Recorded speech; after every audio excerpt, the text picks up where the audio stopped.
మర్రి golden diamonds ప్రారంభోత్సవ మరియు అక్షయ తృతీయ ప్రత్యేక ఆఫర్ గా VA పై ఫ్లాట్ 25% తగ్గింపు. మర్రి గోల్డెన్ డైమండ్స్, కుకట్పల్లి, హైదరాబాద్.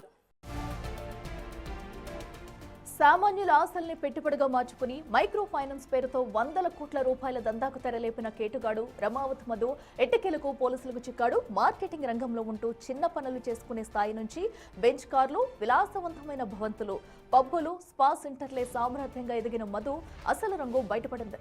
అధిక లాభాల ఆశ చూపి పేద మధ్యతరగతి ప్రజల నుండి వేల రూపాయల నుండి కోట్ల వరకు వసూలు చేసి ఆ సొమ్ముతో విలాసవంతమైన జీవితాన్ని గడుపుతూ బాధితులను నట్టేట ముంచాడు. ఈ క్రమంలోనే నల్గొండ జిల్లాకు చెందిన సరియా నాయక్ అనే వ్యక్తి ఆత్మహత్య చేసుకోవడం ఈ స్కామ్ బయటపడింది.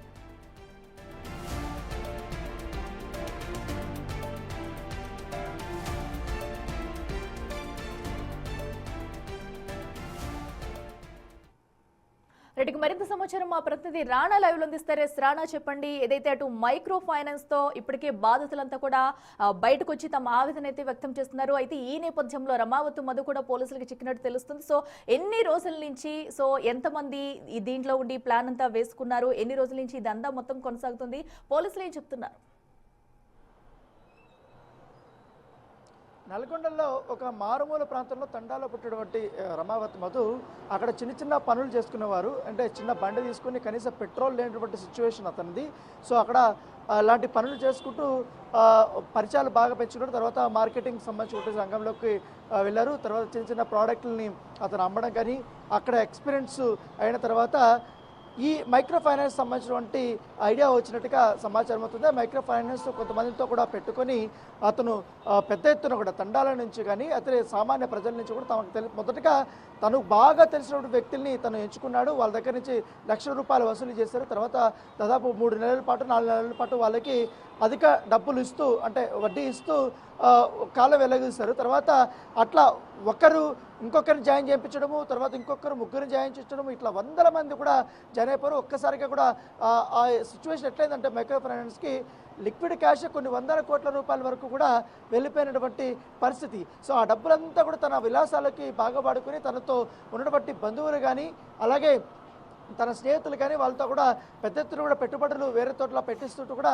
బయటపడిన నేపథ్యం పడుతుంది. ఈ కోవలోనే ఈ మైక్రో ఫైనాన్స్ సంబంధించిన అంశంలో గతంలో చాలామంది డబ్బులు కట్టేస్తారు కాబట్టి ఈ లెక్కలు తారుమారవడము, తర్వాత చూసుకోలేకపోవడము, తర్వాత చాలామందికి చెల్లింపులు చేసుకోలేకపోవడం, ఇవంతా కూడా చాలా తీవ్రమైనటువంటి ఇబ్బందులు ఎదుర్కొన్నారు మధు.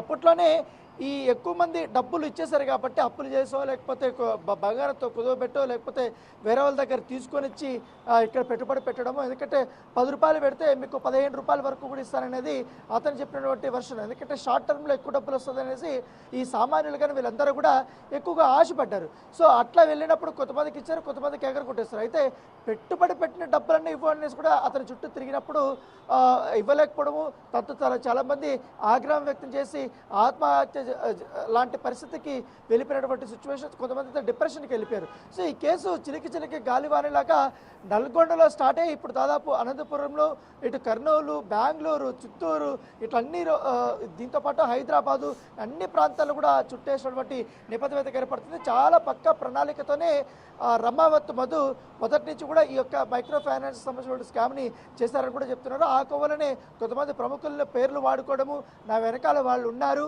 సో మీరేం బయదారే పడాల్సిన అవసరం లేదు, నేను చేపట్టపోయినటువంటి సిమెంట్ ఫ్యాక్టరీ పనులు కానీ, తర్వాత ఇటు స్పాలు కానీ, పబ్బులు కానీ, రియల్ ఎస్టేట్ వ్యాపారంలో కానీ మీకందరికీ కూడా మీరు పెట్టుబడులు పెట్టారు కాబట్టి ఒకవేళ రిటర్న్స్ తొందరగా రాకపోతే ఆ ప్లాట్స్ మీకు ఇస్తాననేసి కూడా నమ్మబలికి మొదటగా తన స్నేహితుల్ని, తన కొలీగ్స్ని అతను టార్గెట్ చేసుకొని వారి నుంచి కూడా డబ్బులు వసూలు చేసినట్టుగా మనకు సమాచారం అవుతుంది. అయితే ఇక్కడే మంగ్లీ పేరు అనేది బయటపడింది. ఎందుకంటే ఒక నల్గొండలో జరిగినటువంటి ఒక కల్చరల్ ప్రోగ్రామ్కి మంగ్లీని చీఫ్ గెస్ట్గా పిలిచారు, అక్కడ పాటలు పాడడానికి. అప్పుడు మంగ్లీతో బాగా పరిచయం అయింది. సో ఆ పరిచయం కాస్త బాగా వ్యాపారాల వరకు కూడా వెళ్ళింది అనేసి కూడా బాధితులు వారు చెప్తున్నారు. దానితో పాటు ఇప్పటి వరకు మంగ్లీ పాత్ర ఎంత అనేది కూడా తేటతెల్లం చేయాల్సిన అవసరం ఉంది. ఎందుకంటే దాదాపు 2 నెలల నుంచి కూడా మధు కోసం ఎదురు చూస్తున్నారు పోలీసులు. అనేక రకాలుగా కూడా గాలింపులు చర్యలు చేపట్టారు. అయితే పటాన్చెరులో ఉన్నటువంటి ఒక ప్లేస్లో అతను ఉన్నాడు. అక్కడి నుంచి వీడియోలు రిలీజ్ చేస్తూ వస్తున్నటువంటి సిచ్యువేషను.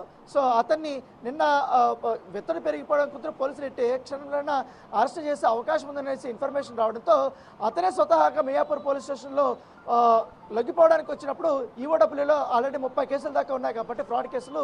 ఆ పోలీసులకు ఇన్ఫర్మేషన్ వచ్చింది. వెంటనే మియాపూర్లో అతన్ని అదుపులోకి తీసుకొని ఈఓడబ్ల్యూకి వచ్చినటువంటి పరిస్థితి కాబట్టి ప్రస్తుతం అయితే విచారణ కొనసాగుతుంది. మరి కాసేపట్లో 10 గంటలకు 11 గంటల ప్రాంతంలో అతన్ని కోర్టుకి తీసుకెళ్తారు, రిమాండ్ చేయబోతున్నారు. తర్వాత కస్టడీ పిటిషన్ వేసిన తర్వాత కస్టడీలో ఈ డబ్బులంతా ఏం చేశారు, 100 కోట్ల రూపాయలు చేశారు కాబట్టి ఇతను వెనుకున్నటువంటి అదృశ్య శక్తి ఎవరు, ఎట్లా డబ్బులు అంతా ఎక్కడెక్కడ పెట్టుబడులు పెట్టారు, ఎంతవరకు క్యాష్ ఇప్పటి వరకు అతను వద్ద దానిపై కూడా పూర్తి స్థాయి వివరాలు అనేది సేకరించాల్సిన అవసరం ఉంది. ఎగ్జాక్ట్గా అతని వద్ద మోసపోయినటువంటి బాధితులు ఎంతమంది ఉన్న దానిపై కూడా ఆ డేటా అనేది కూడా తీసుకోవాల్సినటువంటి అవసరం ఉంది. చూడాలి, ఇవాళంతా చాలా కీలకమైనటువంటి పరిణామాలు అయితే ఈ కేసులో చోటు చేసుకోబోతున్నాయి. అఖిల.